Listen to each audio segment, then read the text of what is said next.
जो आपस में किलबिल चिलबिल कर रहे उनसे अनुरोध करता हूँ कि वो जरा शांत हो जाए। इस माइक से मैं ऐसा झूठ बोलने नहीं आया, इसलिए मैं कह रहा हूँ कि आप लंबे दिनों से लड़ाई लड़ रहे हैं। आंगनवाड़ी का 53 डेज स्ट्राइक चला और आंगनवाड़ी कर्मचारियों ने जो हासिल करना था वो हासिल कर लिया। 23 दिन हम लोगों ने भी स्ट्राइक किया और सरकार ने जो वादा किया था वो वादा नहीं निभाया करके वापस हम लोग हड़ताल में गए और महाराष्ट्र की तमाम आशा और सुपरवाइजर ये 41 दिनों से आज हड़ताल पर है और ये हड़ताल अगर कामयाब करना है तो आज इस आजाद मैदान में सरकार की पैरवी मनानी पड़ेगी। उसके सिवा ये आपका स्ट्राइक मुकम्मल नहीं होगा। घर से आए और यहाँ बैठे हैं राह देखते हुए, मैं इसलिए यहाँ खड़ा हूँ और कृषि समिति को भी अनुरोध करता हूँ कि जरा इनको खड़ा करो और इनको आज आजाद मैदान के बाहर का नजारा दिखाओ। उसके बगैर ये सरकार हलने वाली नहीं है, ऐसा मेरा मानना है। इसलिए मैं भड़काने भी नहीं आया हूँ आप लोगों को, मगर ये लंबी हड़ताल ये सीख है, हमारे गलत लोगों को चुनने का परिणाम है। हम लोगों ने अब अपने क्षेत्र में अपने अपने आमदार खासदारों को अनुरोध किया, पत्र दिया, विनती की और बोला विधानसभा में आप सवाल उठाओ। आप लोगों का समाधान करने के लिए वहां के आमदार ने संबंधित मंत्री को पत्र लिख दिया और कायदे के अनुरूप कार्रवाई करो, ऐसा भी नीचे एक छोटी सी लाइन में लिख दिया। ये नहीं बोला एक आध आमदार होगा जिसने लिखा होगा कि इनकी मांगे सही है, इनको सरकार में पूरा करना चाहिए। तो गलत लोगों को चुनने का परिणाम है कि 41 दिन हम लोग यहाँ बैठे हुए। इससे क्या सीख लेनी चाहिए? अगले इलेक्शन में जिनको भी हम चुनेंगे वो हमारी बात करेंगे तो विधानसभा में जाएंगे। ये बात आपको मुकम्मल करनी पड़ेगी, सिर्फ आपको नहीं। जिनको गोली बिस्किट देते ना गांव में, सुबह शाम पेट दर्द होने की देते कि बैठने की देते मुझे मालूम नहीं, संडास जाने की देते कि संडास बंद होने की देते मुझे मालूम नहीं, लेकिन गोलियां तो आप लोग देते हैं। जिनको जिनको गोलियां बांटते हैं उन सब लोगों को बोलना पड़ेगा, अभी सरकार को नीचे खींचना पड़ेगा। ये सरकार अनैतिक है, ये सरकार लोकतंत्र में चुनी हुई सरकार नहीं है, ये समझ लो। यानी हम लोगों ने लड़की कोई और देखी, मंडप में कोई और लड़की थी और जो संसार चलाने के लिए लड़की थी वो तीसरी थी। ऐसी ये सरकार है। ये ईडी, एकनाथ, देवेंद्र और अजीत इनकी सरकार है, ये ऐसे लोगों की सरकार है। एक के पास जाओ तो वो कहता है कि मुझे तो पता ही नहीं, दूसरे के पास जाओ तो वो कहता है कि मंत्री को अधिकार ही नहीं ऐसा कुछ कहने का, तीसरे के पास जाओ तो उसका स्टेटमेंट आया है, वो कहता है मैं जो गांव में जा रहा हूँ वो गांव में आशा बहन मिलने आ रही है और बोल रही है कि मंत्री ने वादा किया था लेकिन हम बढ़ा नहीं सकते। तो आप क्या कर सकते हैं?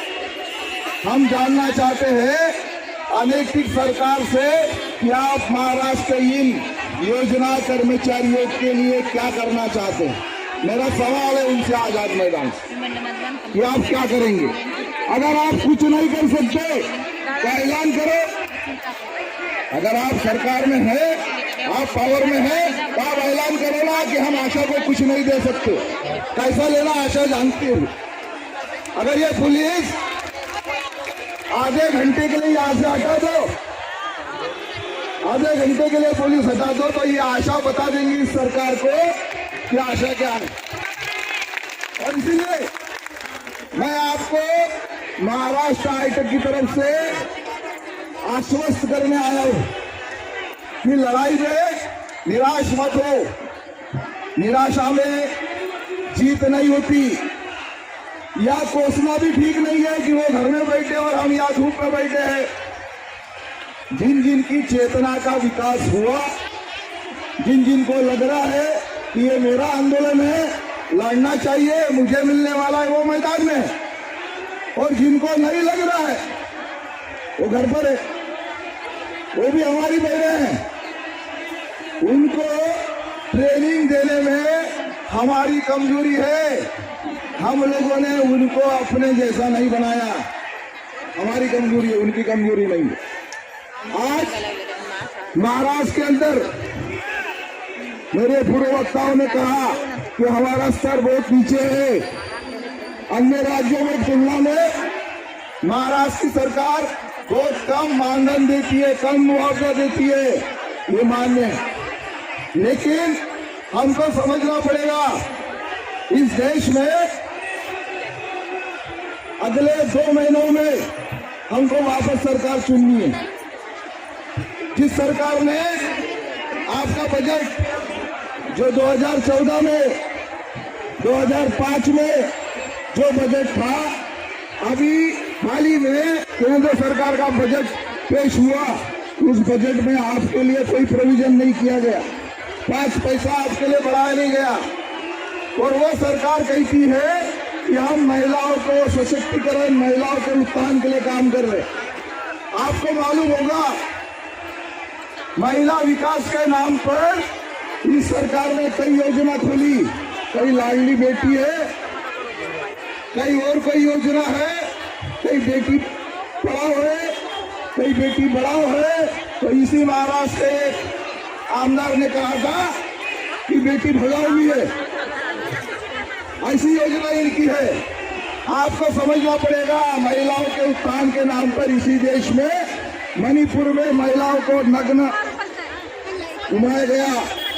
इसी देश में जो पहलवान महिलाएं थी, रेसलर्स, उनका यौन शोषण हुआ। इसी देश में बिल्किस बानो नाम की, जिसको गुजरात में रेपिस्टों ने रेप किया था, उसमें से 11 लोगों को सजा हुई थी, उनको छोड़ने का काम वहां की बीजेपी सरकार ने किया। ये समझ लो, ये सरकार महिलाओं की हितैषी नहीं है। और इसलिए हम पुरजोर इस सरकार के नीतियों का विरोध करते हैं। हम सरकार की नीतियों को समझना चाहिए। हम महिलाएं हैं, जैसा ही मानधन आया तो घर का बजट लगाती है, महीने में क्या लाना है, क्या खरीदना है, कितना पैसा किसके लिए इन्वेस्ट करना है, हम बजट लगाती है। अब हमको बजट लगाना है कि इस सरकार के कौन से मंत्री, कौन से उम्मीदवार को चुनकर देना है और नहीं देना है। हमको बजट लगाना है कि हमारे विधानसभा में, हमारे लोकसभा में जो मोदी के हाथ बढ़ाएगा, जो देवेंद्र फडणवीस के हाथ बढ़ाएगा, वो हाथ कैसे छाटे, उनको कैसा नीचे गिराए, ये आने वाले दिनों में हमको सोचना पड़ेगा। महाराष्ट्र हाईटेक की तरफ से हम आपके आंदोलन में सक्रिय भागीदारी कर रहे हैं, लेकिन महाराष्ट्र हाईटेक की तरफ से आपके आंदोलन को पार्टिमा डिक्लेयर करता हूँ, क्योंकि मैं अभी तक आजाद मैदान में नहीं आया आपके आंदोलन में। उसका कारण था कि जो लोग बैठे हुए हैं ये पर्याप्त है लड़ाई के लिए, ये लड़ने वाले लोग हैं, और इसलिए मेरी कोई यहाँ जरूरत नहीं थी, मैं कोई और काम में था।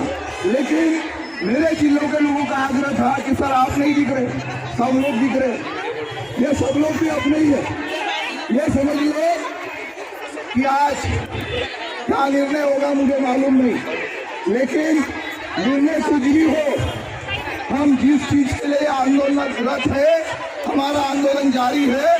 जब तक हमारी मांगे पूरी नहीं होती तब तक हम लोग आजाद मैदान नहीं छोड़ेंगे। याद रखिए,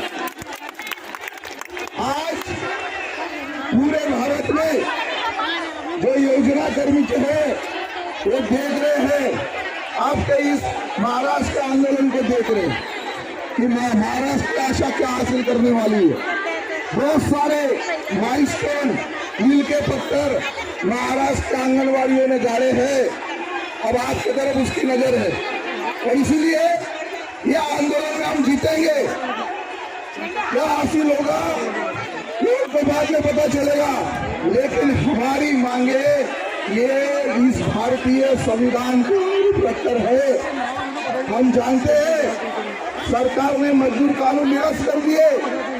ये सरकार मजदूरों की हितैषी नहीं है, किसानों की हितैषी नहीं है, फिर भी हम इस सरकार से मांग कर रहे हैं क्योंकि लोकतंत्र में, भारतीय संविधान में जो हमें अधिकार मिले हैं, वो अधिकार के नाटक हमारे ऊपर जो सरकार अत्याचार कर रही है, वो अत्याचार के खिलाफ हमारा संघर्ष जारी है। और इसलिए मैं आप सब लोगों का आह्वान करता हूँ।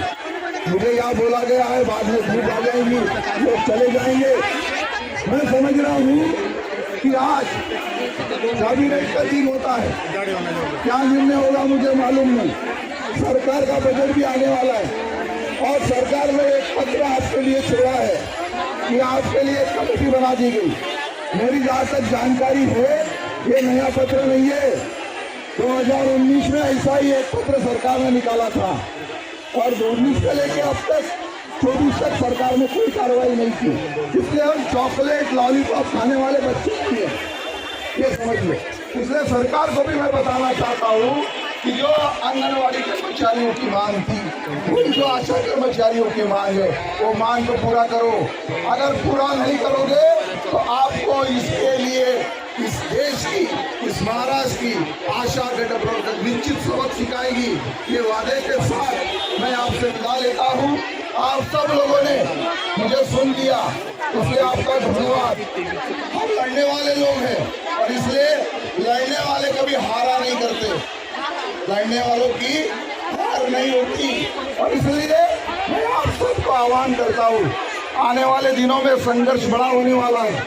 ये तो आप मैदान में हैं, महाराष्ट्र के तमाम, अगर आप स्वीकृति देंगे तो तमाम घटक बैठे हुए अलग अलग, सब परेशान है इस सरकार से और इसलिए अंतिम रास्ता इस सरकार के ऊपर फेंकना एक ही रास्ता है। और मैं आप सबको आह्वान करता हूँ कि आने वाले 2024 में मोदी और उसकी सरकार और उसकी मुद्दों को ऊपर फेंकने का प्रण भी हम लोग इस आंदोलन से ले निश्चित ही।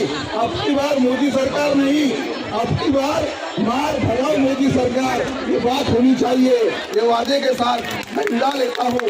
इंकलाब जिंदाबाद, संघर्ष जिंदाबाद।